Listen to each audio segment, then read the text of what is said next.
听他们说当演员也能，吃饱饭什么的。我睁开眼睛问那个给我做手术的大夫，我说我是得了癌症吗？然后他说你凭什么这样想？对，在我们小的时候可能以为说这个世界已经很进步了，但是你长大了以后发现这个世界仍然会退步。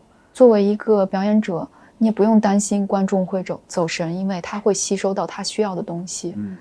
你开始挣钱了吗？养家糊口就靠演员这个职业很难。我不知道，因为周围有一些朋友他们是话剧演员嘛，然后通过参加那个综艺也突然爆火了。如果你觉得可以挨饿个4-5年也不后悔的话，就去做。因为毕竟谁也不知道最后会不会很好呢。还是要抱有希望。那你觉得中国现在是男权社会吗？怎么不是呢？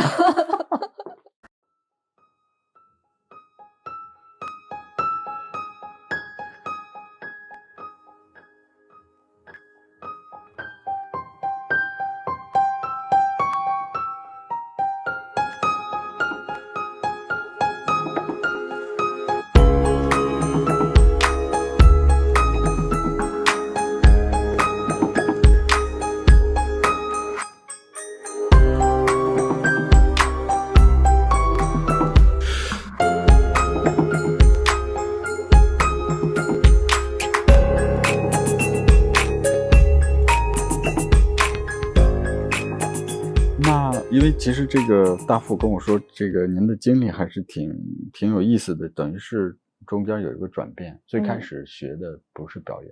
对，最开始不是。我在上中学的时候，我跟我妈说，我说我特别想当导演。然后我妈就觉得说你什么都不懂，然后我们也不是这个圈里的。然后我妈就挺现实的嘛。她就跟我说搞艺术的人要出来是1%凤毛麟角。她说你就别去跟他们去竞争了。然后我就不让。然后呢，她当时比较坚决，比较坚持。我就让步了一下。当时其实是不想做演员，是想做导演。对，一开始想做导演的原因是什么呢？是因为我上中学的时候喜欢看小说。也喜欢看电影，然后就是感觉自己有很多想要说故事的这个欲望。那自己没写过东西什么的吗？写过小说什么的？反正我那个时候没有写过小说的。但是写的东西，比如说写诗啊，写什么那些东西，反正我也不会保存。好像那个年纪是比较纠结的年纪，写完了以后可能就烧掉了或者怎么样。就是不是特别那什么。对，也可能情绪上的一种发泄啊，或者是那种。对，我觉得我好像很喜欢去跟自己去做一个告别。然后就是在上大学之后，我们家才搬家，从部队搬到了地方，因为我爸那时候转业。然后转业了以后呢，我就把那个家里面小时候最喜欢的玩具留在了那个家里面。不可惜吗？就是现在觉得很可惜，但是当时就觉得我要跟过去自己告别，就这样。是这样。但其实你不是说你当时中学的时候对文艺就感兴趣吗？如果没有父母的这个干扰，其实你就会去考中戏或者电视学院，对吧？有这个可能。就中间不会走另一条路，就是中间这一段。对。那你是考的学的律师？对，学的法律。在哪儿？清华大学。后来来北大读的研究生。北大。对。哇，那很厉害。还好了。所以大副可能是觉得我的经历，这点让他觉得很匪夷所思或者什么。对。那你后来在北大学完了这个法律以后工作了吗？就是作为律师。工作了。对。在律所里。并没有，当时去的是一个央企。企业，然后就是比较稳定。然后也是会经常出差。做的行业我们那块是做房地产。工作了几年之后吧，然后后来以前在上学的时候有一些一起做戏剧的朋友。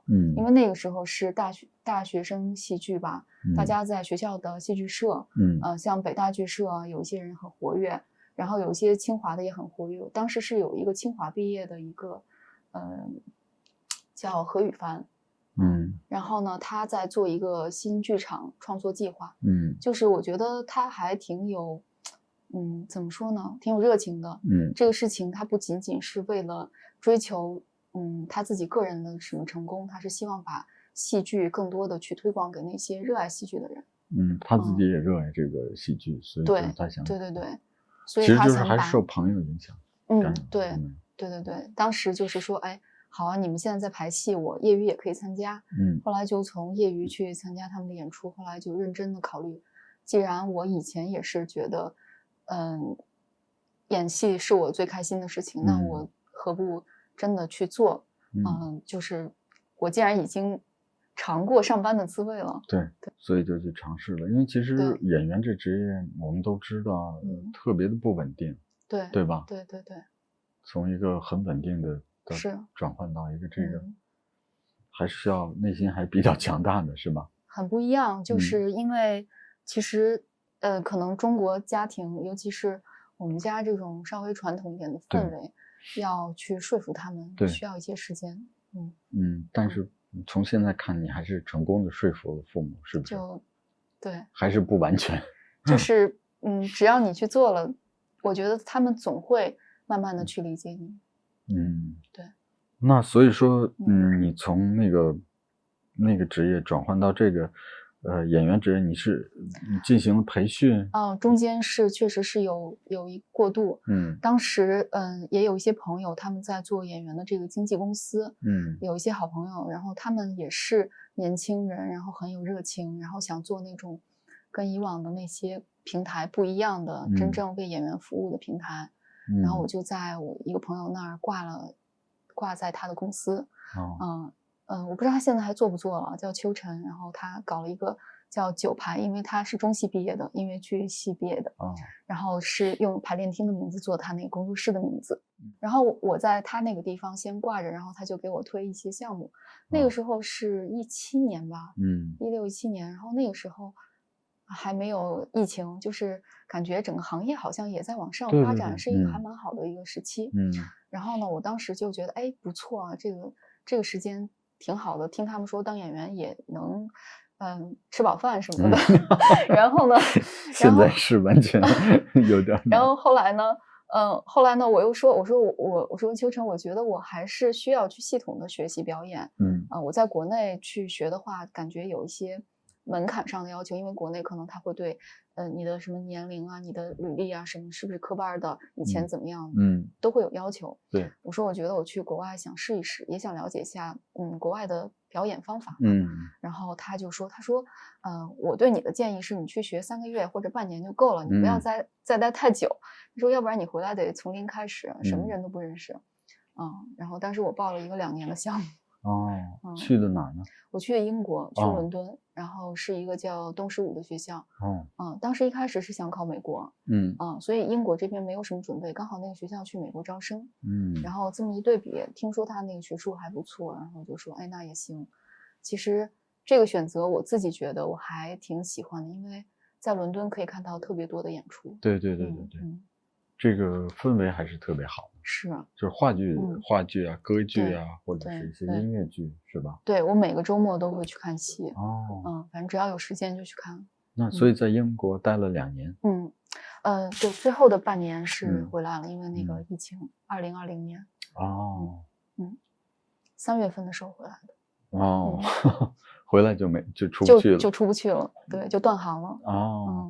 所以我刚才想到，其实突然想，这个我知道在欧洲、美国学艺术很贵，其实，你的那个学费应该很高吧？我们学校的学费1年是1.5万镑。不包括生活费。不包括生活费。然后它算是中等，不算是特高或特低。然后我们去的第1年好像是因为学校符合一个就是你以前读的学校，符合他给奖学金的一个名单，所以他自动给你减了一些钱。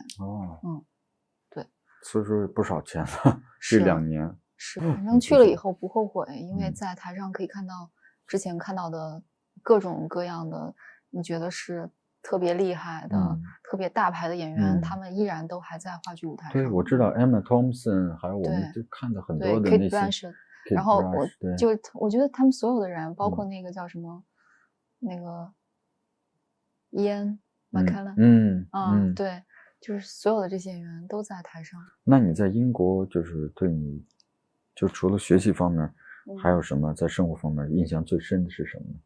好的坏的都可以。其实我在英国有一个别人都没有的经历，就是我在英国做了一次手术。哇，天哪，什么手术？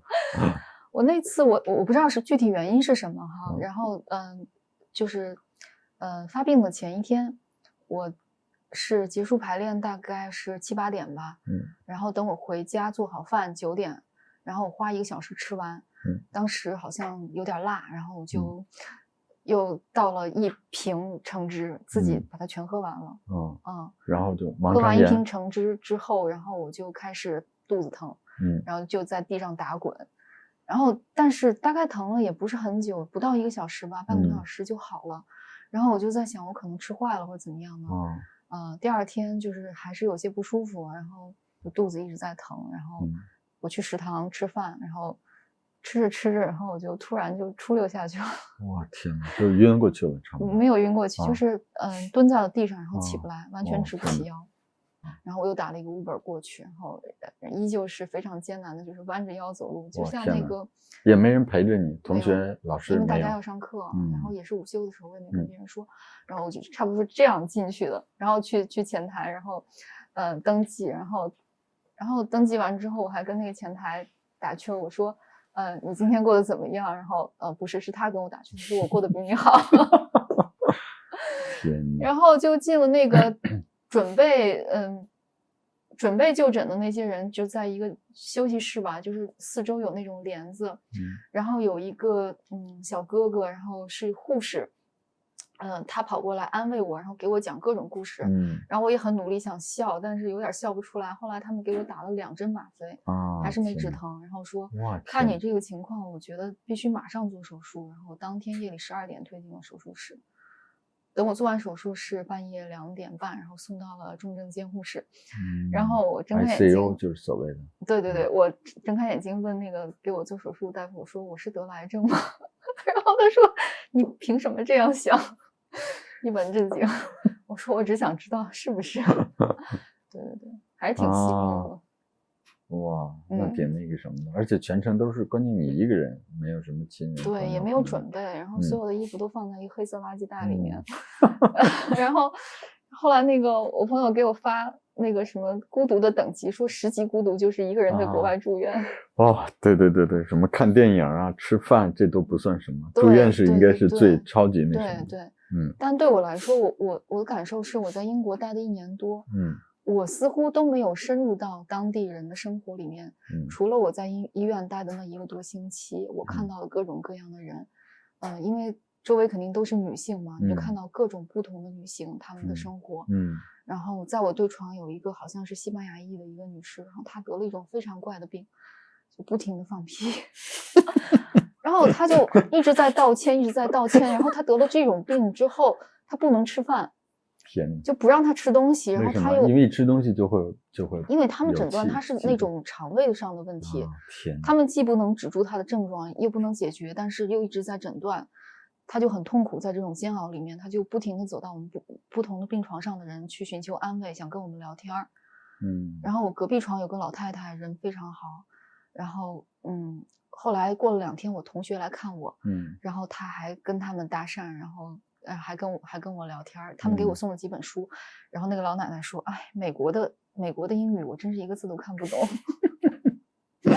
然后就是一个挺可爱的老奶奶，然后突然有一天，有一个工作人员可能是出一些技术问题，他跑进来就跟他非常非常直白的跟他说你的影像资料在这儿，你得的这个癌症是没救的什么的，就撂下这么一句话走了就撂下这么一句话走了，然后那个老奶奶当时就不对了，她就愣了半个小时，后来就突然就失忆了，谁也不认识了。我天哪！然后不会吧？对，整个晚上就是受刺激了是吗？受刺激了，然后整个晚上就出现了一些生理的症状，他们就一直在急救她。然后我在她隔壁床躺着，然后很想知道发生什么了，但是他们一直在对他做一些急救措施。也没拉到别的地方，就直接在你们那个住的地方抢救他的。对，因为那个已经是普通病房的事儿了。那个 ICU 里面一共4个人，反正更那啥一些。那什么呢？有什么？有一位女士，她是在花园里面干活的时候不小心滑倒了，然后背上那个插进去了一个非常锋利的东西，然后在那躺了半个小时，喊她老公，她老公在房间里在厕所抽烟还是在干嘛，反正就一直没有听见。我天！然后她来了这个 ICU 之后，她就一直在，要不就是在那儿就是哭，就类似于哭的那种呻吟，然后她就特别想念他的家人，就特别需要陪伴什么的，就总觉得自己病得特别严重。然后那些护士就跑过来跟他说：“你是这儿最轻的。”跟他说：“因为你这个是外伤，你好了就可以走了。”对，还有一个可能是香港老太太，但是可能是移民吧。她就一直在用那个香港广东话，对广东英语，在训她的女儿。然后每次他儿子过来，梦想中的女儿不，女儿还是会过来，女儿来看他，他就一直在训他。干嘛训他呢？不知道，可能在唠叨些什么事儿。然后他儿子来的时候，他就态度特别好，眼睛一直追着他看。所以就感觉其实在那儿看到了很多人生百态。对，其实医院里确实是一个很浓缩的地方。对。那英国那个学校学的是什么体系的表演？它其实是斯坦尼体系，但是我回来跟这边的朋友，包括中戏的朋友去聊的时候，其实我发现大家在做训练的时候，还是有一些不太一样的理念。他们会强调说，第一步我们要做到真听、真看、真感受，但是他们用那个 truthful 这个词来形容。那么第一步要做到真，那么就是从你完全没有表演的一些练习开始，单人的没有表演的一些练习，然后再到就是从一个 low stake 你非常日常生活中做的一些事情在台上你去表现你日常生活中的事情那个状态。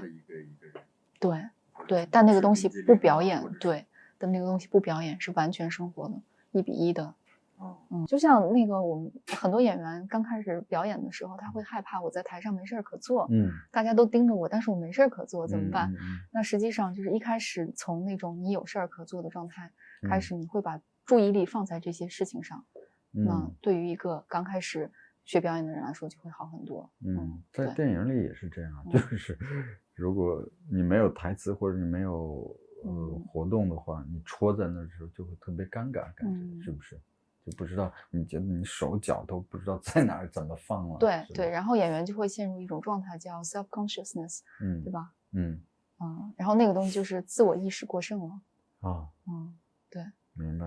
那就是说，其实还是一个比较传统的斯坦尼斯拉夫斯体系。对，但是我觉得它结合了一些这个现代的欧美的一些这个对表演的一些，结合了一些现代的训练。就比如说在英国，它是特别流行拉班的。拉班 technique 就是就是拉班舞谱，我不知道您有没有跳舞的朋友，他们应该会有了解。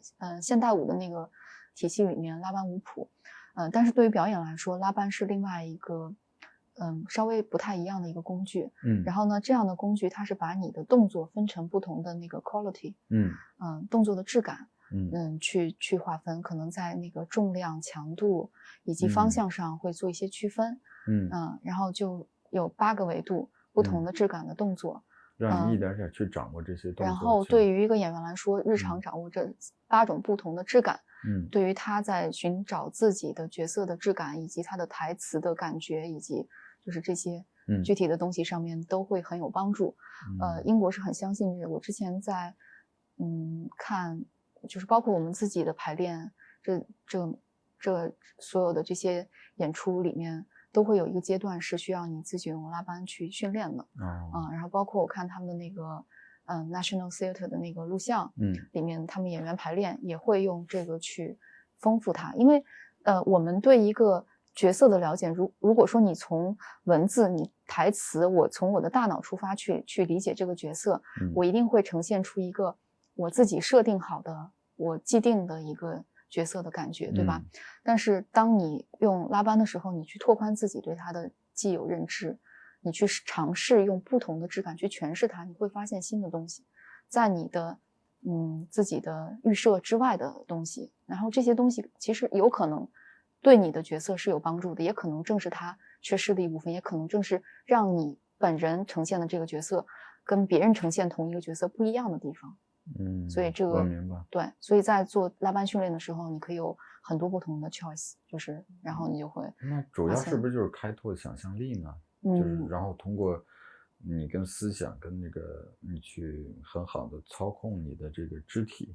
其实它还是从身体出发，身体带给你的一个反应。对，我知道有一种反过来是你用把身体放到那个什么，然后再去刺激你的那个什么，而不是反过来。对，你先用思想去控制身体。它不是思想，它是一种身体上的一个感受。对。所以这个对你也有帮助，是吧？我觉得是有帮助。然后对于那些去海外学习过的人来说，就是大家的共识就是这些都是工具箱。就是你不管学的是拉班也好，你学那个格鲁托夫斯基也好，你学那个什么亚历山大也好，所有的这些都是工具。当你觉得这个工具在你准备这个角色的时候有用，你就可以试试。你也可以挨个试一下。也可能有一些方法是对你本人有用，对其他人没有那么好用的。但有一些是可能大家通用都可以用到的。那你现在主要用的是哪个工具呢？或者对你比较合适的？其实我个人觉得拉班应该挺好的，但是很多时候感觉导演都没有给你那个空间。可能在国内的导演就觉得我要这样的，你就这样演就行了。可能他给你示范一下，然后你就那样子。那就是还是比较低级的。就是我感觉就是有一些时候导演可能他的那个他的控制会强一些。他的控制强可能是因为他对于自己作品的基调他有一个非常就是不容置疑的一个就是头脑里有一个固定的一个非常固定的一个，他已经有一个成品在他的脑子里了。其实另一方面也说明就是对自己的不自信，是不是？反正对于演员来说，这个创作空间就会受到挤压。有一些演员他们会觉得不开心，也是因为就觉得在这个过程中，我就像一个工具人一样，只是就是被摆布。但有的时候导演可能会反过来说，那为什么你没有达到我的要求呢？我只能这样对你。所以就是说，可能这对于导演本人他是不是有表演的经验，或者说他是不是很懂表演，有一些更多的要求。那个时候你在英国学那2年，你觉得最大的收获是什么呢？其实我直到现在还在想，我当时看到了很多戏，然后我看到他们是这样呈现的，然后我在想，原来戏还可以这样排，然后就是关于整个舞台的跟观众之间的关系，我觉得我得到了很多。就是跟中国不太一样是吗？这个不太一样啊，不太一样。有哪些不一样呢？有没有具体的例子？这个东西就是非常非常细节，你会觉得，我觉得可能是对于演出这个本身它的一个定义。可能在我们这儿很多时候它有一个，要么你就是非常有章法的，符合那个戏剧的那个结构的作品，然后中间你的表演要怎么样，要在哪个点逗观众笑什么这些所有的这些东西，是程式化了的一套东西，就某些标准是非常清晰的，但是我觉得在那儿的话，好像是我要表达的主题以及最适合它的方式，这个好像是一个更自由的一个观念，对。明白，就是不能说中国这个，尤其是话剧这块还是比较保守一些呢，有这么说吗？可能是吧，但是我也不知道这个是说是观众的口味，还是说是我们的传统，还是什么原因造成的。明白。那印象比较深的，你在那边看的话剧，就对你在英国，你能举一个例子吗？有几个类型的，就比如说有一些是他们特别流行的叫 monoplay 或者什么独角戏，像这样的一个人说一个故事，我觉得可能在我们国内没有那么大市场，但是在他们那儿是非常多的。我有几个我很喜欢的演员，我去看他们的这个独角戏，然后也会觉得很好。虽然那个可能布景也非常简单，一个桌子，一个凳子，然后周围一些小的道具，然后整体他讲一个人一生的故事，然后本身这个故事足够打动人，就会觉得再加上他的表演，这几个小时是很值得的。加上他的表演，其实他的表演也没有什么特别去要抓你眼球，或者说要做表演的那种表演。就比如说那个 Maggie Smith，她有一个演出叫 A German Life， 讲的是2战时候的背景，然后那个女主角就是她那个角色是当时可能纳粹的一个军官的秘书，所以其实是一个很有争议的一个位置，所以在她那个位置上看到的世界和当时的历史是很不同的。对，就一个演员，对，一个演员他讲述。因为开始我觉得可能像国内现在也开始流行那个脱口秀嘛，但那个不太一样，还是不太一样。这是叫独幕剧吗？也不是独幕，就叫独角戏。对，国内确实比较少。我看过很多这样的独角戏，有的时候可能观众会被中间的有一些沉闷的部分给搞的，就是你感觉整个剧场的氛围就是大家在这儿，然后但是过一会儿就是可能到一个高的点，然后大家还是能够被他打动的。就是我觉得观众有耐心。就中国观众是不是现在中国就是因为老看抖音啊什么，被弄得特别的浮躁，跟这个有关系吗？我不能说没有关系，因为感觉现在我以前在上班的时候要踏踏实实的看一本书，我觉得都很难静下心来。对，现在这个很短的这种信息一直在轰炸，就觉得就包括我现在录这个访谈，我跟很多人说我想做一些这种长的访谈，1个小时甚至更长。他们说有人看吗？你做这个东西有人耐心吗？现在都看30秒、1分钟了。我说我还是有信心的，因为我觉得还是有些人会，因为我自己会看一些长的，可能是俄语的或者英语的，就是中文的这种长的很少。所以我说为什么不能放过来去讲？因为在这种长的访谈里，你可能会去能把一些问题给讲清楚，把一些然后能观察到人的这种真情的这种表露，他的变化，他的反应，我们在交流，而不是短视频，它会切得很快，配上音乐或者画外音，它是一种对人的一种操控，它会强行的去向你灌输一些想法，而不是说让你自己去思考到一个什么东西。我觉得是这样。所以就像你说的那个，你看话剧那种很长的话剧，2个小时、3个小时，在这个过程中的时候，你往往就会去思考一些你自己的事情，它有的可能会引起一些共鸣，引起你的一些情绪上的或者你的回忆。这个过程其实就是很享受的，而不是不停的去被一种这种信息啊、视觉轰炸。其实并不是休息，不是一个思考，是一个麻痹你的一个过程，是吧？有这个是。我的内心也会觉得说，一个独角戏2个多小时的时间，然后当然也有1个多小时的，就是在这个过程中你一定会走神，作为观众。然后作为一个表演者，你也不用担心观众会走神，因为他会吸收到他需要的东西，对吧？这个其实就够了。我们不需要有这种焦虑，然后去做一些杂技类的东西来吸引住他。对。但是在国内好像现在还没有，你没碰到过这种独角戏。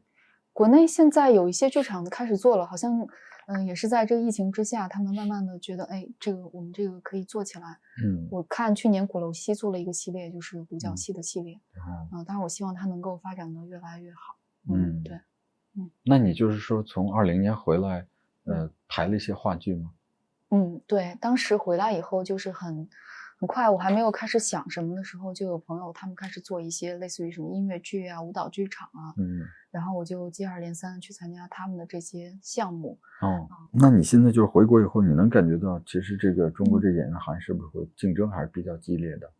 挺激烈的而且其实像我这个年龄段好像没有什么太多适合的角色，因为我不是那种大学刚毕业的，或者说是那个20岁出头的小姑娘，然后其实那个年龄段的角色是比较多的，相对多的，因为这样的戏很多，就是热闹一下什么的这样的东西很多，或者很多作品里面需要这样的角色，但是一定年龄段的角色这样的女演员很多又是已经从业很多年的很有经验的前辈，对吧？然后如果说我是一个半路回来，然后又处在这个年龄段的人，然后我就很尴尬。对，那怎么解决这个问题呢？解决这个问题就是说，你去找跟你在思想上有共鸣的人，看看有没有可能在别人的新的创作里面，或者说新的进来的一些作品，然后它不是特别大的制作，但是本身这个作品好，然后这个创作的团队是靠谱的，大家是有热情有好的理念的，然后看看能不能做这样的作品。我觉得只有这样的事情是有意义的。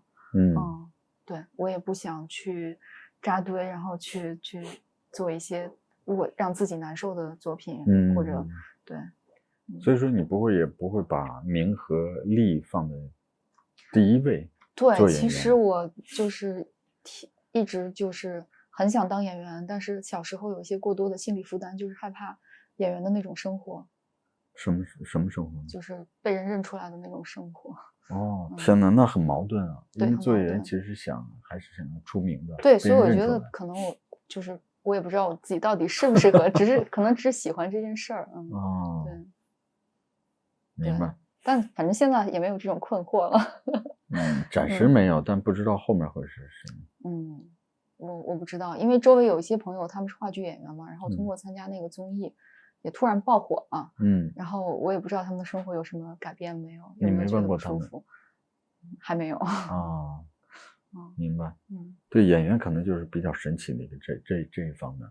你可能之前默默无闻，然后突然就爆火了，然后你就变成人上人了，然后所有的都会向你倾斜，所有的资源。对他们来说是肯定是有利的一面，要不然他们也不会去参加这些综艺活动。对。但是我不知道是不是也有新的烦恼没有预料到。应该会有的。我觉得个人隐私我们可以通过很多这个媒体报道会看到，就是说没有个人隐私，然后当然有一些是人为的炒作，因为我觉得现在要想出名，不管是流量明星什么，其实后面还是要有资本的价值。对，就是说会有一些有钱的资本刻意的去炒你，对吧？所以这一点就变得其实挺可悲的。就是说一个人要有商业价值。对。然后炒作的这些人其实是没有什么天赋的演员，哪怕是颜值都也不是最好的，更别说演技了。但是正因为他们背后有一些资本，有一些有钱的人或者公司，他们就可能成为一个明星，就是很可悲。我觉得这个事情就相反，很好的演员可能永远成为不了很有名的演员。那你内心可能要做一个这种调整，是不是？我觉得我的期待就是能演到或者能合作到好的作品，就可以了。就不限制，有话剧或者影视剧都可以，是吧？对。因为我刚开始去学话剧的时候，我周围有一些中戏的朋友就说你这个能量太低了，什么那个你这样的人只能演影视，你还想去学话剧，就被他们打击一番。因为话剧确实需要一个把这个场给 hold 住。对。现在就是说最想演的是一个什么角色呢？我其实去年我和那个大富合作的那个作品，我其实就挺喜欢的。他讲的其实是他的框架是一个超现实的，就可能未来你的孩子是不需要你生，你可以定制。但是女性仍然有很多困境。我觉得可能对于女性的现状什么这些，我会比较感兴趣一些。就是比较偏现代题材的。对，跟当下有连接的。那你觉得现在当下中国这个女性现状最大的问题是什么呢？或者说一些问题是什么？我觉得性别问题是个结构性的问题。所以它可能对于男性也是不公平的，对于女性也是不公平的。可能某些体现在我们生活中，你会感受到，比如说单位对于不同性别的歧视，有的单位可能会喜欢女的，也不一定哈。对，但是他们会有一些选择，对于年龄、对于性别、对于这些有一些歧视。有的可能会体现在你的家庭结构里面，存在边界感不清晰或者越界，或者说，女性很容易被道德绑架，去为了成为一个称职的妻子或者母亲去做很多她本身并不是在她的心愿里的事情，对吧？对。然后等到她活了一辈子，然后才发现，哦，这辈子我是这样过来的。其实我最近可能就会在反思这些问题，就是，人这一生有多少时间是清醒的，有多少时间其实你是被催眠的，你是被社会催眠，去做某些社会需要你做的事情。在中国尤其是这样吧，我觉得可能在欧洲、美国，他们可能会更自我一些，活的，对吧？对，中国因为会强加你是女儿，你是妻子，你是妈妈，你是演员，反正就很复杂，对这些东西。那你觉得中国现在是男权社会吗？怎么不是呢？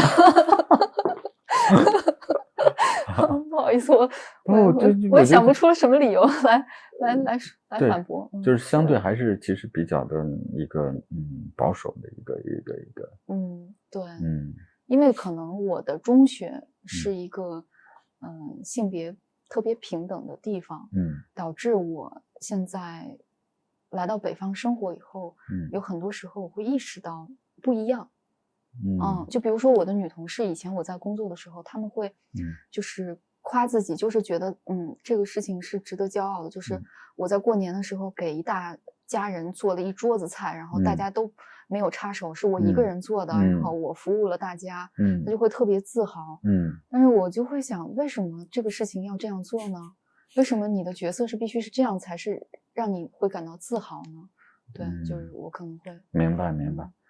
因为去年的时候有一个线上的独白剧场，去年还是前年我都已经忘了，前年应该算前年了。前年了，这么快？对，现在时间过得很快。然后他们那个独白剧场，然后就是也是我一个朋友拉我去的，我一开始就不想，因为独白剧就是说你自己一个人演一个人导嘛，或者你可以找别人导，但是首先是你要自己演，或者你自己导找别人来演。然后呢是线上的，线上的意思就是说你要拍下来，最后给大家看的是视频。然后当时我答应了之后呢，我就觉得说我很想把一些性别问题的事情给写下来，然后就找了一个古代的背景，然后写了一个故事，拍了一个20分钟左右的小片子，然后最后发现其实很多人有共鸣，特别是女生，当然很多男生也喜欢哈。然后我就觉得挺好的，虽然它的传播面不是很广，我在 B 站上一开始上传的时候有些字幕的差错，然后呢我又重新修改了字幕，然后又调了色，再上传的时候就没有通过审查。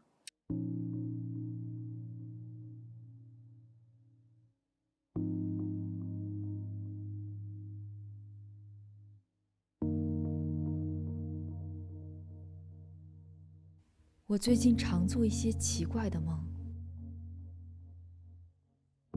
奇怪到我已经分不清什么是现实，什么是梦了。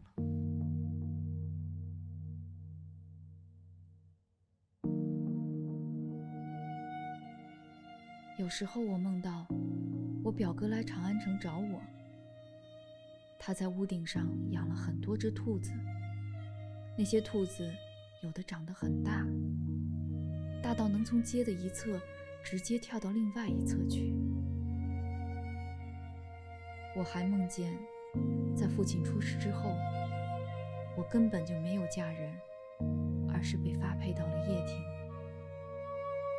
我想逃跑去找我表哥，我逃啊逃，翻过了一座墙，墙里面是一个穿着一身白色胡服的女子，她拿着板子在上面描来描去。她说她在画油画，她把我藏了起来，还教会我如何取悦自己。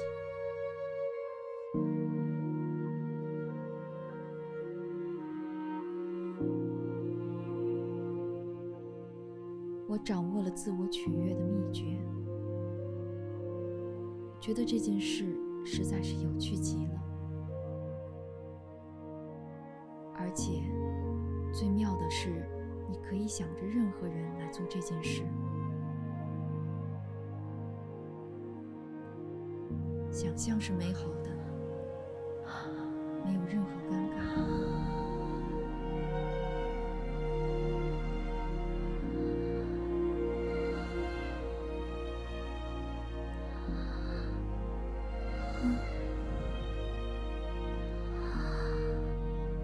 你只要感受那种难以描述的感觉，一次又一次地涌向自己，无边无际。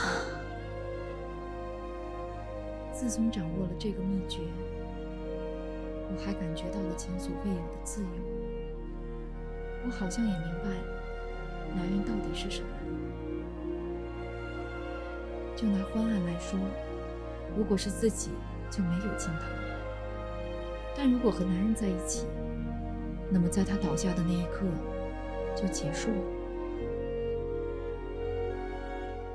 那所以说你还是已经是一个比较现代的观念，不是一个很传统。我觉得可能吧。而且我最近就是也是跟一些朋友在聊天的时候意识到这个问题，就是不管社会对你的期待是怎么样的，你要接纳自己。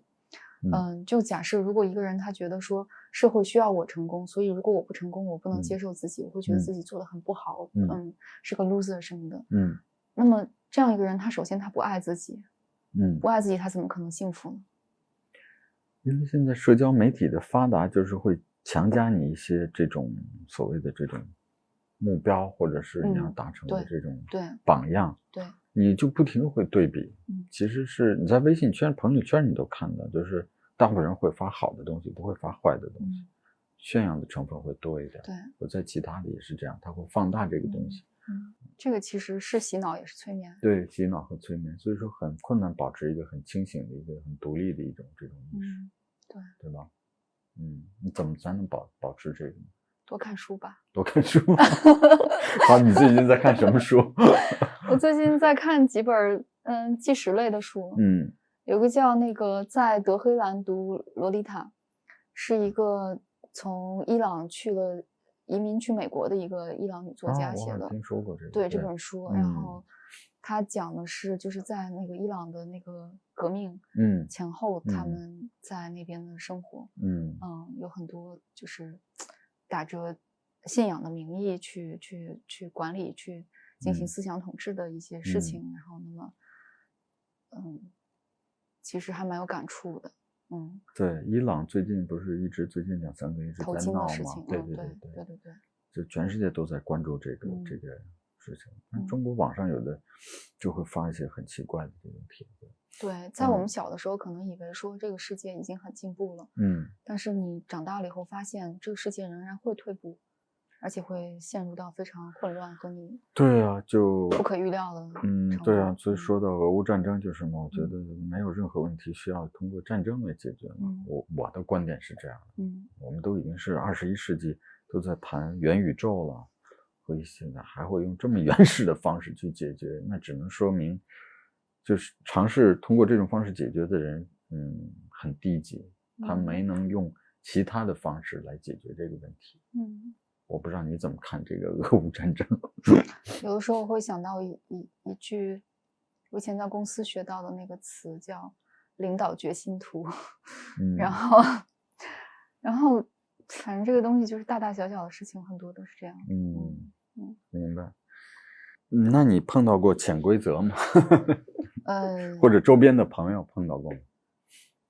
也不能说潜规则，但是可能就会有一些算是不太愉快的事情，但是就是这种情况下就会选择说，那我宁可不维护关系了，我也想对你有一定的自己的一个让自己的生活简单一些，对。周边的朋友也有过吗？碰到过吗？就是演员朋友。我其实没有细问，我觉得或多或少应该有吧。明白。对，但是其实有很多演员，我觉得他们的心理素质非常好。就遇到这种状况的时候，他们会用开玩笑或者回怼回去的方式，然后让别人尴尬，让对他们造成困惑的人尴尬。我觉得其实有一些，那这个很机智，我觉得。对，尤其他们还是女孩子，我就觉得很厉害。对，可能也是在这儿生存下来的智慧吧。那所以说，你觉得在中国现在这个环境，演员不管男演员女演员，怎么才能出名？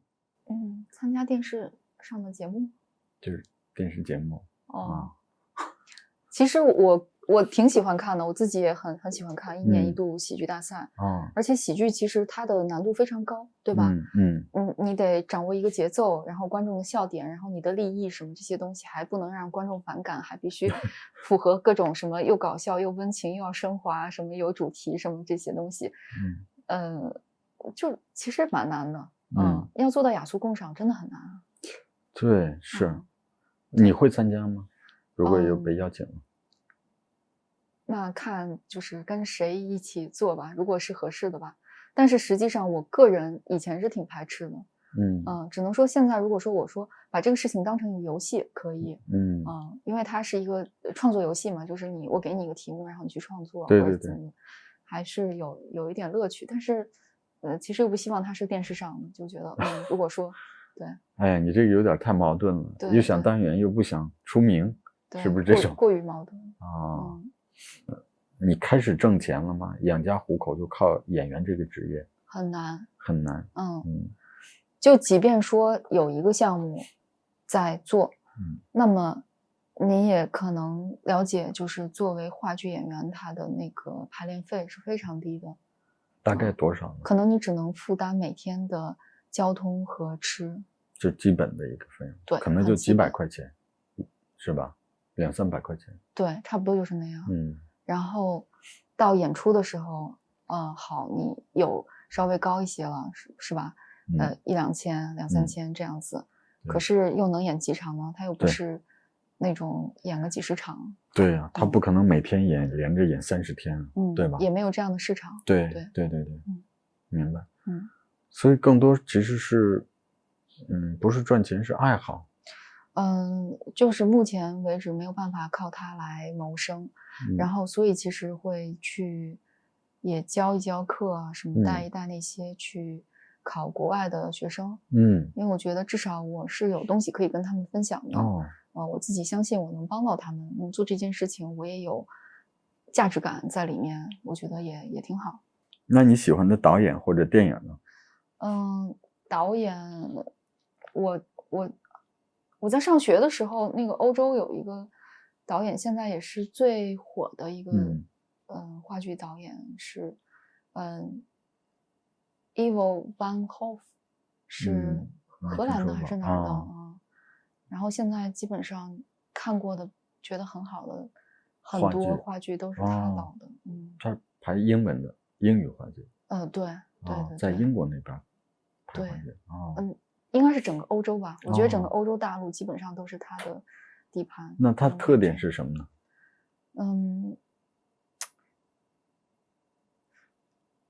我觉得深度、力量，所有这些能够让你灵魂震慑的形式。他是排现代话剧还是古典的？现代的。就假设有一个古典的题材，他也会把它排得很现代。你看过什么他的话剧印象比较深？因为您这么一问我突然有点恍惚，我怕把别人说成他了。但是那个好像是Fountain 源泉，有一个讲建筑师的4个小时的话剧，然后我在曼彻斯特看的，然后就觉得特别好，而且完全没有任何很长的感觉，就一会儿就过去了。他是独角戏？不是，他讲的是2个建筑师，然后反正关于那故事，就是2个人，他们是同学，但他们做了不同的选择，成为了不同的人。那如果你给这些就是今年想从事表演行业去学习或者去工作的这个新人有什么建议吗？在中国，这样的问题啊，我觉得大家还是，如果你觉得可以挨饿个4、5年也不后悔的话，就去做，因为毕竟谁也不知道最后会不会很好呢？还是要抱有希望。但是既然大家经历了3年的疫情，肯定也损失了很多校园生活啊、线下的学习，那么就工作的时候也要保持学习吧。就是你可能可以从生活中去学习，去体验生活，去观察人。如果你生活的很苦，可能对你也是个帮助。对。那如果再过5年甚至10年，你还不能通过表演这个职业去赚钱养自己，你会不会去换别的职业？我觉得我可能会通过一些，做一些其他感兴趣的事。我不排斥。我不觉得说我必须一直做一个职业演员才算对得起我的理想。但是我觉得我会想我在其他方面有没有可以做的事情，我可不可以写剧本，我可不可以做导演？做导演，或者说在制作上面提供什么帮助。但总之就是去做有价值的事情。这些天，彩萍一直在帮我打听王仙客的下落。她说，王仙客曾经来长安城找我，他找不到我，就去了西北酿葡萄酒。也有人说，在鱼玄机最后的日子里，王仙客曾是他的客人。但有一点，鱼玄机在我小的时候就已经死了，所以如果我出发去寻找王仙客，他可能是在酿酒。如果我去的时候他和鱼玄机在一起，那么我就有可能回到小时候。